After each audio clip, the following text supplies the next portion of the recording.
அல்லாஹ் நீதமானவன். அல்லாஹ் யாருமா? இந்த உலகத்துல யாராவது நம்மால பாதிக்கப்பட்டிருந்தா மறுமையில் அல்லாஹ் விடுவானா? சொல்லுதாங்க. நம்ம தொழுகிறோம், நோன்பு வைக்கிறோம், அமல் செய்யறோம், குர்ஆன் ஓதுறோம். ஆனால் நம்மால யாராவது ஒருத்தவங்க மனசு காயப்பட்டுறாங்க, யாராவது கண்ணீர் வடிச்சிட்டாங்கன்னா அல்லாஹ் விடுவானா?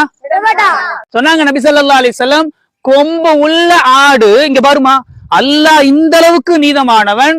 ஒரு கொம்பு உள்ள ஆடு கொம்பு இல்லாத ஆட்டை எதமா முட்டி இருந்துச்சுன்னா மறுமையில இதே 2 ஆடை வர வச்சு அல்லாஹ் என்ன செய்வான்? எப்படி தண்டனை கொடுப்பான்? கொம்பு இல்லாத ஆடை எதை முட்ட சொல்லுவான்? ஆட்டை முட்ட சொல்லுவான். ஏன்னா இந்த ஆடு என்ன செஞ்சிருக்கு? உலகத்துல ஆட்டை முட்டி இருக்கு. நீங்க இந்த வயசுல இருந்து இந்த பண்பை கொண்டு வரணும். நம்ம தான் ஓதுறோம்ல, நம்ம தான் பெரிய பையனான உம்ராக்கெல்லாம் போறோம்ல, நம்ம தான் மதரசாக்கெல்லாம் போறோம்ல, அப்படின்னு மட்டும் என்ன செஞ்சிடக்கூடாது? அசால்ட்டா அல்லாஹ்வுடைய விஷயத்துல கரெக்டா இருந்தா மட்டும் போதுமா?